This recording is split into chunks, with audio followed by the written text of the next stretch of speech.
Hello students and welcome back to the channel. आज की class हम स्टार्ट करेंगे इशू ऑफ डिबेंचर्स, जो कि एक बहुत इंपॉर्टेंट चैप्टर है।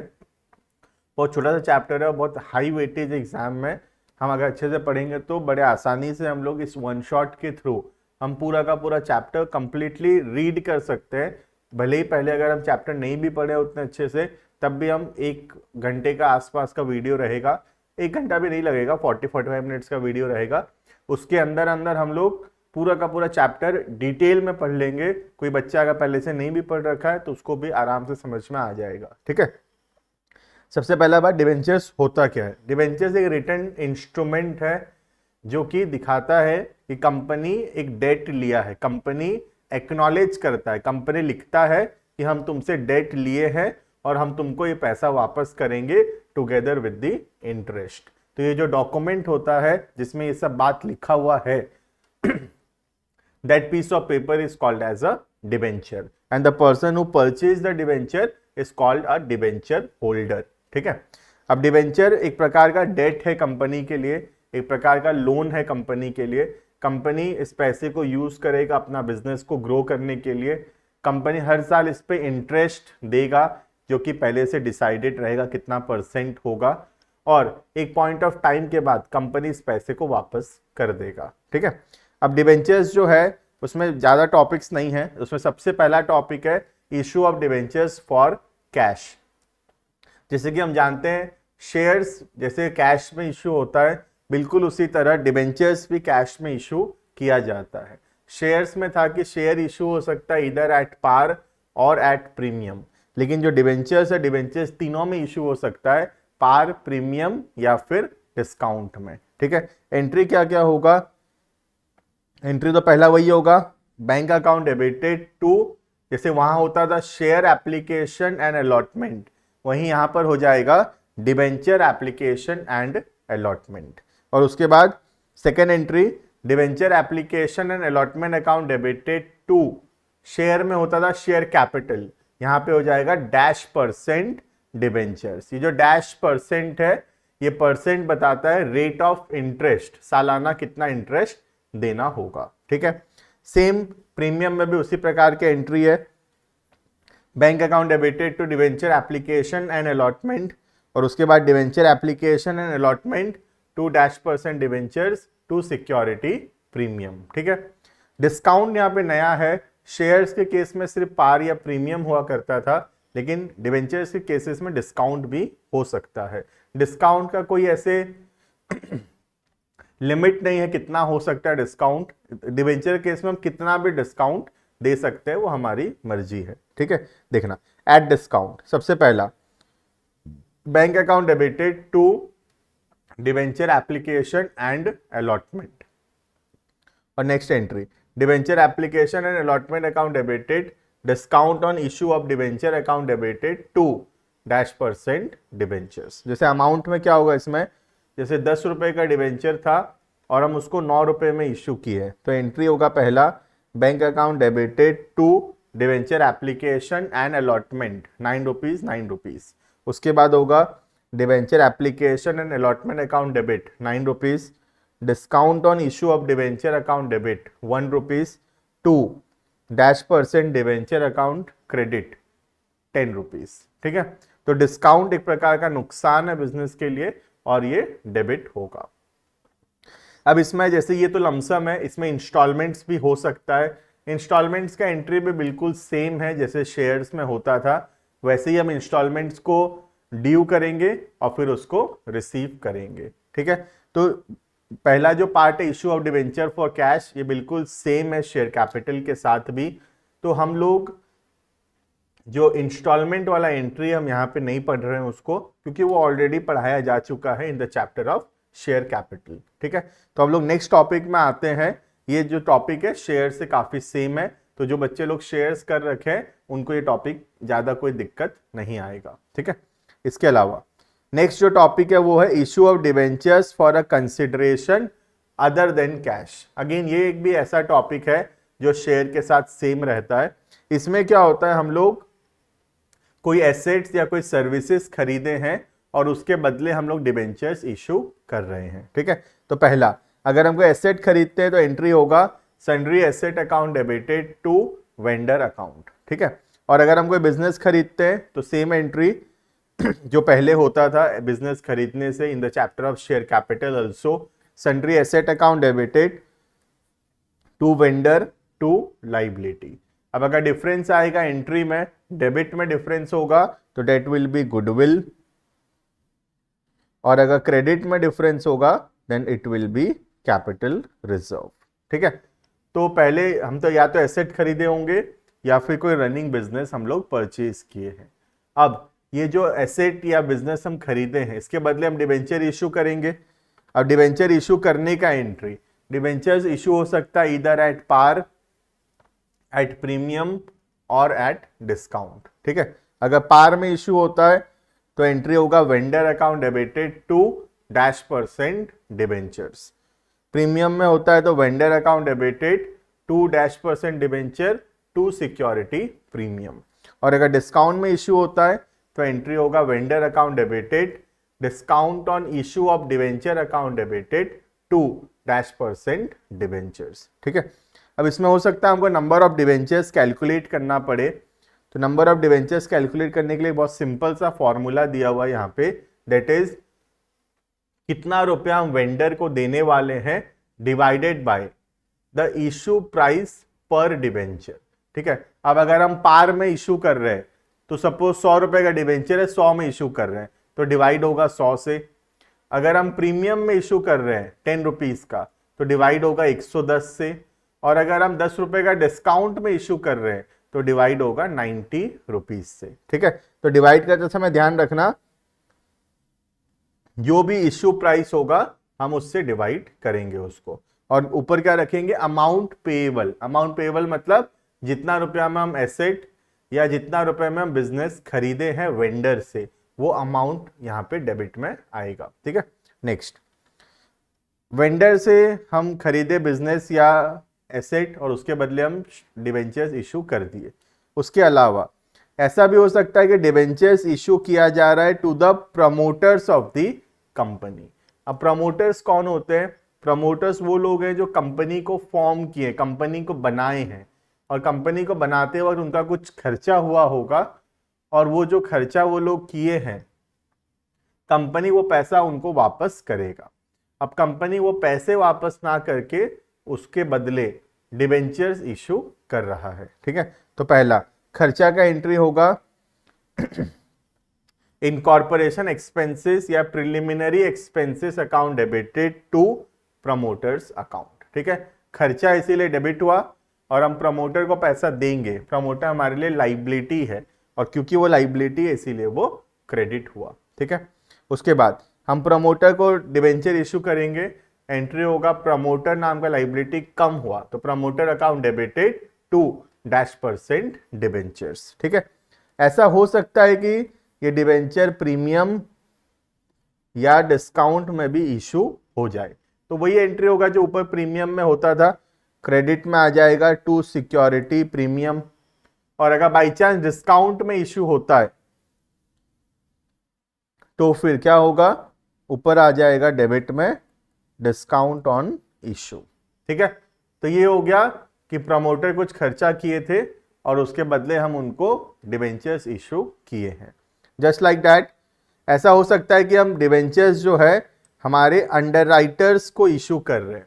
अंडरराइटर्स वो लोग होते थे जो हमारा शेयर या डिबेंचर को सेल करवाते थे, ठीक है, और वो सेल करवाने के नाम का वो लोग कुछ कमीशन लेते हैं, तो उस कमीशन के बदले हम उनको शेयर या डिबेंचर्स इशू कर रहे हैं, ठीक है। तो एंट्री क्या होगा, पहला अंडरराइटिंग कमीशन जो कि एक्सपेंस है इसीलिए डेबिट हुआ, और हम अंडरराइटर को पैसा देंगे तो अंडरराइटर हमारे लिए लाइबिलिटी है इसीलिए क्रेडिट हुआ, ठीक है। और फिर अंडरराइटर को हम शेयर इशू कर देंगे, एंट्री होगा underwriters account debited to -% debentures. तो ये एंट्री बिल्कुल सेम है जो एंट्री प्रमोटर्स के लिए होता है, वही लॉजिक है बिल्कुल। प्रमोटर का भी खर्चा हुआ था, उसके बदले हम उसको डिबेंचर दिए, अंडरराइटर को भी हम कमीशन देने वाले थे, उसके बदले हम उसको डिबेंचर्स दिए हैं। तो दोनों कॉन्सेप्ट बिल्कुल सेम है। तो यहाँ तक जो हम पढ़ते हैं यहां तक बिल्कुल शेयर कैपिटल के चैप्टर से ये बिल्कुल सेम रहता है। इसके बाद जो टॉपिक्स है वो थोड़े नए हैं डिवेंचर्स के अंदर, जो कि शेयर से कॉमन बिल्कुल भी नहीं है। ठीक है, देखना नेक्स्ट। अब हम देखते हैं जो नया टॉपिक्स है इसके अंदर। जैसे कि नेक्स्ट टॉपिक है issue of debenture as a collateral security.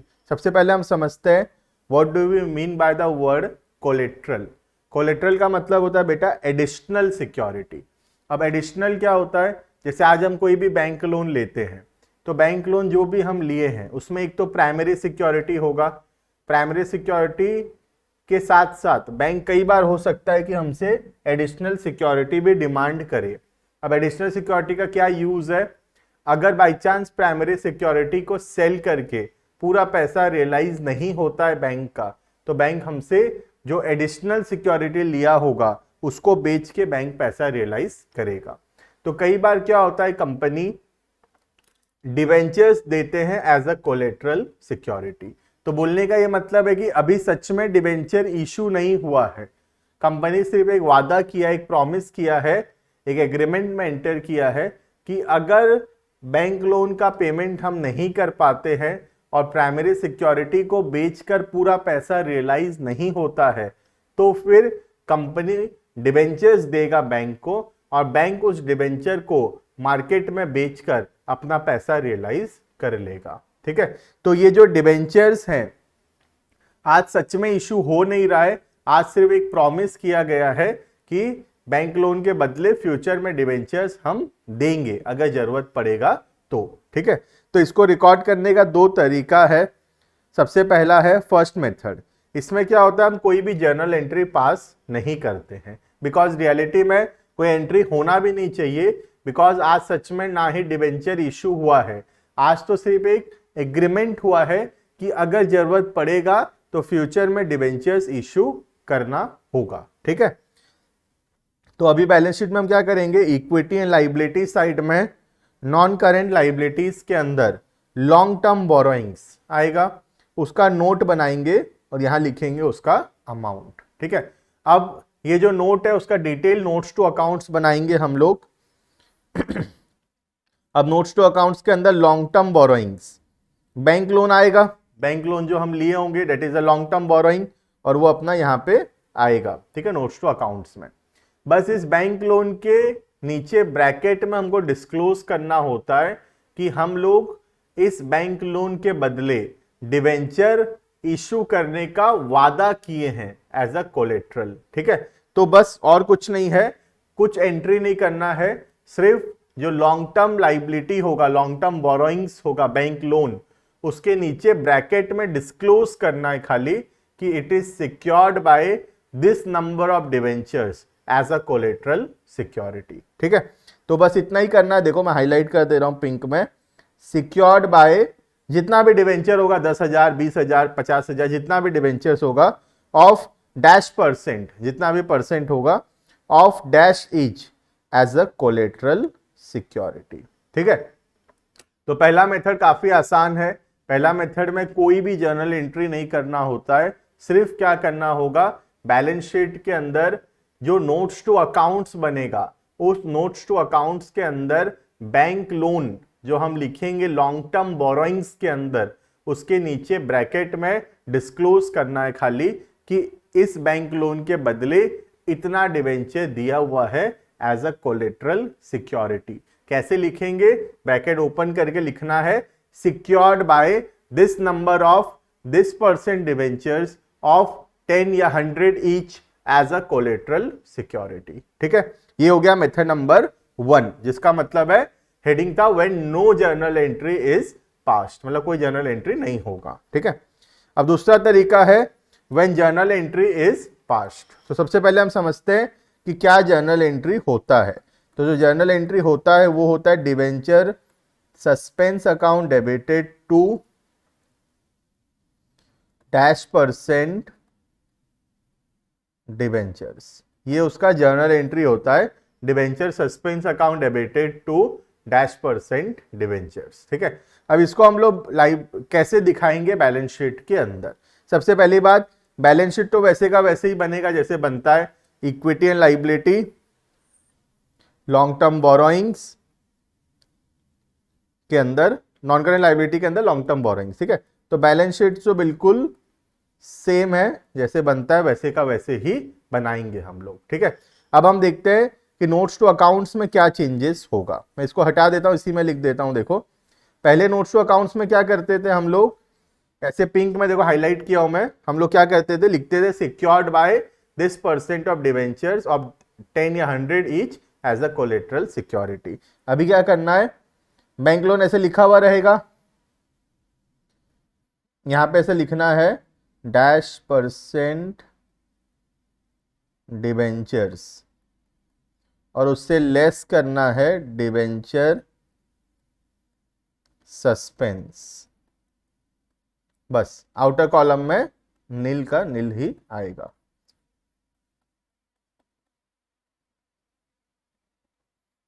ठीक है, तो अगर हम ठीक से समझेंगे तो इसमें कुछ है ही नहीं। एक में क्या करते हैं, कोई जर्नल एंट्री पास नहीं करते और बैंक लोन के नीचे ब्रैकेट में लिख देते हैं सिक्योर्ड बाय इतना डिवेंचर ऑफ इतना ईच एज कोलेटरल सिक्योरिटी। ठीक है, ये हो गया पहला मेथड। दूसरा मेथड हो गया जर्नल एंट्री करते हैं। जर्नल एंट्री क्या है, debenture suspense account debited to -% debentures. और क्योंकि हम जर्नल एंट्री किए हैं तो इसको बैलेंस शीट में दिखाना पड़ेगा। अब बैलेंस शीट में कैसे दिखाते हैं, नोट्स टू अकाउंट्स के अंदर डिवेंचर दिखाएंगे और उससे माइनस करेंगे डिवेंचर सस्पेंस, तो अल्टीमेटली जीरो हो जाएगा, ये वाला आउटर कॉलम जीरो हो जाएगा ना। तो अल्टीमेटली कोई इफेक्ट पड़ा नहीं उसका। पहला मेथड में तो कोई अमाउंट लिखे ही नहीं, कोई जर्नल एंट्री हुआ ही नहीं, और मेथड नंबर 2 में जर्नल एंट्री हुआ जरूर लेकिन उसका कोई भी इफेक्ट नहीं आया बैलेंस शीट के अंदर। ठीक है, तो this is all about issue of debentures as a collateral security. अब जब भी दो मेथड होता है तो हमेशा हमको डाउट आता है कि एग्जाम में कौन सा मेथड करना है।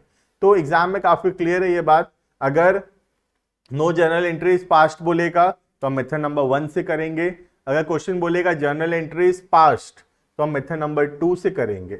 और अगर क्वेश्चन में कुछ भी नहीं बोला हुआ होगा तो हम हमेशा मेथड नंबर 2 को यूज करेंगे, that is when journal entry is past. ठीक है, इसके बाद ये 3 मेन टॉपिक है डिवेंचर इश्यू करने का, that is issue of debenture for cash, issue of debentures for a consideration other than cash, and third one issue of debentures as a collateral security। ठीक है, इसके बाद नेक्स्ट टॉपिक आता है writing of discount और loss on issue of debentures.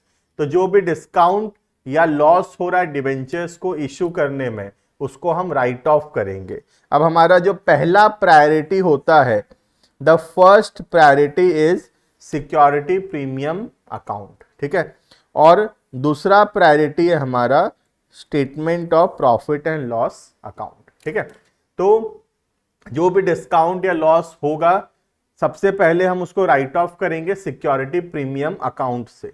अगर security premium account में उतना पैसा है तो हम उससे राइट ऑफ कर देंगे। अगर सिक्योरिटी प्रीमियम अकाउंट में उतना पैसा नहीं है तो फिर हम यूज करेंगे एसपीएल को। जैसे कि फॉर एग्जांपल अगर सपोज डिस्काउंट या लॉस होता है लेट्स से 5 लाख, ठीक है, 5 लाख का होता है डिस्काउंट या लॉस, और हमारे पास सिक्योरिटी प्रीमियम में सिर्फ 4 लाख है, तो हम 4 लाख को यूज करेंगे सिक्योरिटी प्रीमियम से और 1 लाख रुपए हम यूज करेंगे एसपीएल से। ठीक है, वहीं अगर हमारे सिक्योरिटी प्रीमियम में 7 लाख है सपोज, तो हम लोग पूरा का पूरा 5 लाख कहां से यूज करेंगे, सिक्योरिटी प्रीमियम अकाउंट से। तो काफी सिंपल सा बात है ये। सबसे पहला हमको प्रायोरिटी देना है सिक्योरिटी प्रीमियम अकाउंट को, और हमारा सेकंड प्रायोरिटी रहेगा statement of profit and loss account. ठीक है, और कोई भी रिजर्व से ये राइट ऑफ नहीं हो सकता है। कई बार क्वेश्चन में कंफ्यूज करने के लिए कैपिटल रिजर्व दिया हुआ रहेगा या कुछ और रिजर्व का नाम दिया हुआ रहेगा, वो सबसे हम राइट ऑफ नहीं करेंगे। हम सिर्फ और सिर्फ 2 ही चीज से राइट ऑफ कर सकते हैं, that is first one security premium account and second one statement of profit and loss account. ठीक है, नेक्स्ट ये चैप्टर का सबसे इंपॉर्टेंट टॉपिक जो कि मेरा मानना है कि एग्जाम में जरूर से आने वाला है, ये तैयार हो जाओ इसके लिए। ये बहुत इंपॉर्टेंट टॉपिक है और एग्जाम में पूछा जाएगा। ठीक है, तो अच्छे से सुनना इसको, जरूरत पड़े तो शॉर्ट नोट्स बना लो इसके लिए। बहुत ही आसान टॉपिक है लेकिन बड़ा ध्यान देने का जरूरत है इसके अंदर, ठीक है। टॉपिक है various cases of issue of debentures from the point of view of redemption, ठीक है। इसमें क्या होता है, डिवेंचर जो हम इशू करते हैं, इशू हो सकता है या तो पार में, या तो प्रीमियम में, या फिर डिस्काउंट में, ठीक है। और जो रिडीम होता है, रिडीम का मतलब होता है पैसा वापस करना। जो रिडीम होता है वो या तो पार में रिडीम हो सकता है या प्रीमियम में रिडीम होगा। तो टोटल 6 केस बनता है इसमें, that is redeemed at par का 3 केस बनेगा और रिडीम्ड एट प्रीमियम का 3 केस बनेगा, ठीक है। तो सबसे पहले हम देखते हैं पहला 3 केस जिसमें आएगा रिडीम्ड एट पार, ठीक है। मैं थोड़ा आसान करने के लिए हमेशा इसमें अमाउंट ले लेता हूं, अमाउंट लेने से काफी आसान हो जाएगा, ठीक है। सबसे पहले पहला देखते हैं इशूड एट पार। सबसे पहले इशू का एंट्री हमेशा किया करो, ठीक है। तो 100 रुपया में हम डिवेंचर इशू किए तो क्या एंट्री होना चाहिए, पहला एंट्री होगा bank account debited to debenture application and allotment account 100, ठीक है। उसके बाद डिवेंचर एप्लीकेशन को ट्रांसफर करेंगे डिवेंचर अकाउंट में, तो second entry debenture application and allotment account debited to -% debenture account, ठीक है। तो ये हो गया इशू का एंट्री। सिर्फ इशू का ये एंट्री करना होता है, रिडीम किस में होने वाला है उससे फर्क नहीं पड़ता है, ठीक है। तो ये जो रिडीम्ड एट पार लिखा हुआ भी है इससे कुछ फर्क नहीं पड़ता बेटा, इसको हम इग्नोर कर रहे हैं, हम खाली इशू का एंट्री कर रहे हैं। तो इशूड एट पार काफी आसान है, bank to debenture application and allotment, और उसके बाद debenture application and allotment account debited to -% debentures, ठीक है। उसके बाद second issued at premium, premium में हम इशू कर रहे हैं तो प्रीमियम में इशू करेंगे तो क्या एंट्री होगा, ठीक है। रिडीम को देखना नहीं है तो मैं रिडीम्ड एट पार को छुपा देता हूं, हम खाली एंट्री करेंगे इशूड एट प्रीमियम का, ठीक है। तो एंट्री क्या होगा, पहला 105 में इशू किया, अमाउंट भी लिख दिया हूं मैं इजी करने के लिए। तो पहला एंट्री होगा bank account debited to debenture application and allotment 105, ठीक है। उसके बाद debenture application and allotment account debited 105 to -% debenture to security premium 105, ठीक है। तो ये हो गया इशूड एट प्रीमियम का एंट्री, काफी आसान है, कुछ नया बात इसमें नहीं है, ठीक है। नेक्स्ट आता है issued at discount, redeemed at par. तो रिडीम को अगेन भूल जाओ, खाली एंट्री करना है इशूड एट डिस्काउंट का, ठीक है। तो देखते हैं इशूड एट डिस्काउंट का क्या एंट्री होगा। पहला bank account debited to debenture application and allotment 90, ठीक है। उसके बाद debenture application and allotment account debited discount on issue account debited to -% debentures, ठीक है। तो ये काफी आसान है, पहला 3 केस, इसमें कुछ है ही नहीं, खाली इशू का एंट्री करना है, रिडीम किस में है उस बात से फर्क नहीं पड़ता है, ठीक है। अब नेक्स्ट का 3 केस में सबसे ज्यादा ध्यान देने का जरूरत है, बड़ा ध्यान से सुनना उसको, ठीक है। नेक्स्ट केस नंबर 4 है issued at par, redeemed at premium. अब रिडीम्ड एट पार नहीं है, पहला 3 केस हो गया रिडीम्ड एट पार का, तो जब रिडीम्ड एट पार है तो उसमें कुछ करने का जरूरत नहीं है रिडेम्पशन का, खाली इशू का एंट्री करने से हो गया। लेकिन जब रिडीम्ड एट प्रीमियम है तो जरा ध्यान देने का जरूरत पड़ेगा, ठीक है। तो सबसे पहले इशू का एंट्री कर लेते हैं, रिडेम्पशन को छुपा देता हूं, चलो रिडेम्पशन को छुपा दिया, पहले इशू का एंट्री कर लेते हैं। तो इशू का एंट्री होगा पहला bank account debited to debenture application and allotment 100, ठीक है। उसके बाद debenture application and allotment account 100 to -% debentures 100। ठीक है, ये हो गया इशू का एंट्री। अब हम देखेंगे रिडेम्पशन को। टेंग टेंग, इस बार रिडेम्पशन किस में है? Redeemed at premium. बहुत ध्यान देने का जरूरत है इसमें। रिडीम्ड एट प्रीमियम, सायरन बज जाना चाहिए, जो आवाज में निकाला ना वो सायरन बज जाना चाहिए दिमाग में जब भी क्या देखोगे रिडीम्ड एट प्रीमियम को। ठीक है, तो रिडीम्ड एट प्रीमियम क्यों इंपॉर्टेंट है, पहले थोड़ा कॉन्सेप्ट समझते हैं। जब रिडीम्ड एट पार होता है तो उसमें कोई दिक्कत नहीं है, 100 रुपया ही हम फ्यूचर में वापस करने वाले हैं। ठीक है, लेकिन जब रिडीम्ड एट प्रीमियम होता है तो इसका मतलब है कि हम फ्यूचर में 10 रुपया ज्यादा देने वाले हैं। तो हम क्लास 11 से कॉन्सेप्ट पढ़ते हैं अकाउंट्स के अंदर, द कॉन्सेप्ट ऑफ प्रूडेंस और कंजर्वेटिज्म, जो बोलता है कि कोई भी फ्यूचर एक्सपेक्टेड लॉसेस को एडवांस में रिकॉर्ड करो। ठीक है, तो ये जो 10 रुपया का फ्यूचर में नुकसान होने वाला है इसको हम आज से रिकॉर्ड करेंगे। ठीक है, तो क्या एंट्री होगा? डेबिट में आएगा loss on issue of debenture 10 रुपए, और क्रेडिट में आएगा premium on redemption 10 rupees. Clear? तो जब भी इस टाइप के क्वेश्चंस होंगे हम पहले इशू का एंट्री कर लेंगे। ठीक है, फिर हम देखेंगे रिडेम्पशन को। अगर रिडेम्पशन एट पार है तो और कुछ करने का जरूरत नहीं है, वही हमारा फाइनल आंसर होगा। लेकिन अगर रिडेम्पशन एट प्रीमियम है तो जितना रुपया का हम प्रीमियम देने वाले हैं, अब कितना रुपया का प्रीमियम देने वाले हैं, हम हमेशा इसको कंपेयर करेंगे with the face value. Face value मतलब यहां पे फेस वैल्यू कितना है? 100।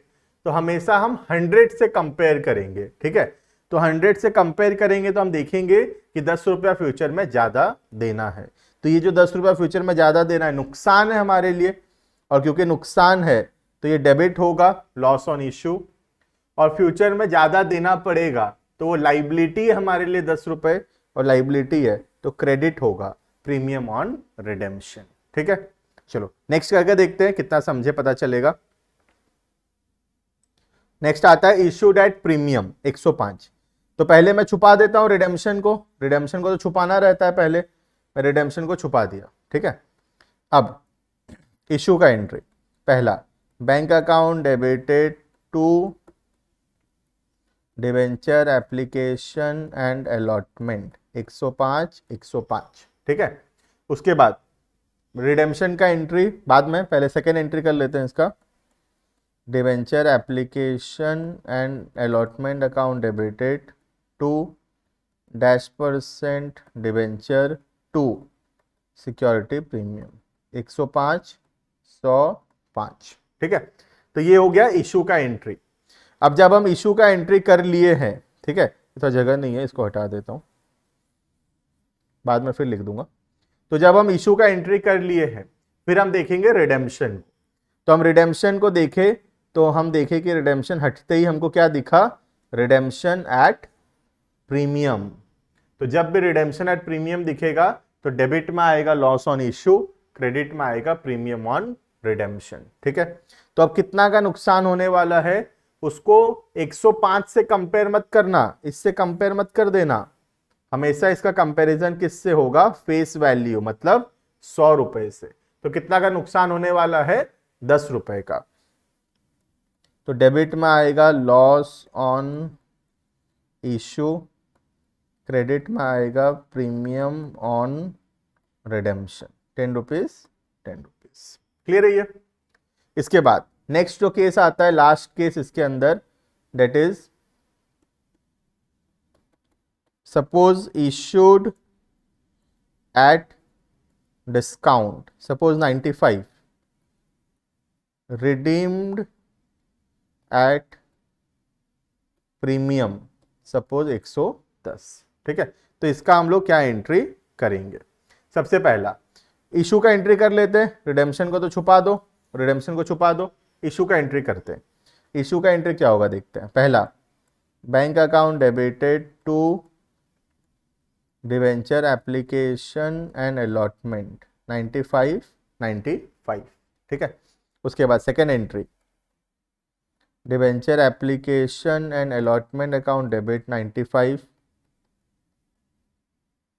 Discount on issue 5 -% debentures 100। ठीक है, ये सब करने के बाद हम फिर क्या देखते हैं, रिडेम्पशन को देखते हैं। चलो रिडेम्पशन को हटाते हैं, हम देखेंगे रिडेम्पशन किस में है, रिडेम्पशन है प्रीमियम में। तो कितना रुपए का नुकसान होने वाला फ्यूचर में, अगेन 95 से कंपेयर मत कर देना, कंपैरिजन होता है फेस वैल्यू से 100 से। तो 10 रुपए का नुकसान होने वाला फ्यूचर में, तो बस लॉस आएगा 10 का, और क्रेडिट में आएगा premium on redemption 10 rupees. Clear? तो बहुत ही आसान है, ये देखोगे तो हमेशा पहले इशू का एंट्री करना है और उसके बाद रिडेम्पशन देखना है। रिडेम्पशन अगर पार में है तो कुछ और करने का जरूरत नहीं है, लेकिन अगर रिडेम्पशन प्रीमियम में है तो जितना का नुकसान होने वाला है उसको हम डेबिट में लिखेंगे लॉस ऑन इशू, और क्रेडिट में लिखेंगे प्रीमियम ऑन रिडेम्पशन। ठीक है, ये जो लास्ट एंट्री है, ये जो डिस्काउंट और लॉस है, हम अलग अलग लिखे, डिस्काउंट लिखे 5 रुपीज का, लॉस लिखे 10 रुपीज का। हम चाहें तो इसको कंबाइन कर सकते हैं और लिख सकते हैं एक बार में लॉस 15 रुपीज का, तो भी वो चलेगा। ठीक है, तो तुम अलग अलग लिखते हो तो भी ठीक है, वो अगर उसको कंबाइन कर लेते हो तो भी कोई दिक्कत नहीं आएगा उसके अंदर। ठीक है, उसके बाद इस चैप्टर का जो आखिरी टॉपिक बचता है वो टॉपिक है इंटरेस्ट ऑन डिबेंचर्स। अब जो भी हम डिबेंचर होल्डर से पैसा लिए हैं, हम उनको हर साल या हर 6 महीना में एक बार इंटरेस्ट देंगे। वो क्वेश्चन बताएगा कितना दिन में देना है। ठीक है, तो जब इंटरेस्ट ड्यू होगा तो क्या एंट्री होगा, इंटरेस्ट हमारे लिए एक्सपेंस है, डेबिट होगा, और हम ये पैसा देंगे किसको, डिबेंचर होल्डर्स को। तो डिबेंचर होल्डर्स हमारे लिए लाइबिलिटी है और वो क्रेडिट होगा।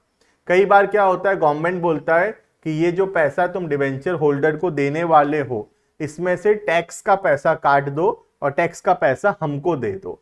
तो ये जो टैक्स का पैसा हम उनके इंटरेस्ट में से कट कर देते हैं, उसको बोलते हैं टीडीएस। तो कई हमारे बुक में तो वैसे टीडीएस का क्वेश्चन नहीं है, ना सीबीएसई ज्यादा पूछता है, बट स्टिल अगर टीडीएस दिया है तो यहाँ पे आ जाएगा टू टीडीएस पेएबल। जैसे कि फॉर एग्जांपल 100 रुपए का इंटरेस्ट है, 90 रुपए हम देंगे डिबेंचर होल्डर्स को और 10 रुपए देंगे टीडीएस मतलब गवर्नमेंट को। अगर टीडीएस के बारे में कुछ नहीं बोला है तो टीडीएस नहीं आएगा उसमें, डायरेक्टली हम क्या करेंगे, डिबेंचर होल्डर्स को देंगे 100 रुपीज। ठीक है, उसके बाद पेमेंट कर देंगे। पेमेंट करने का एंट्री, अगर टीडीएस था तो debenture holder account debit 90, TDS account debit 10, और बैंक से दे देंगे हम 100 रुपए।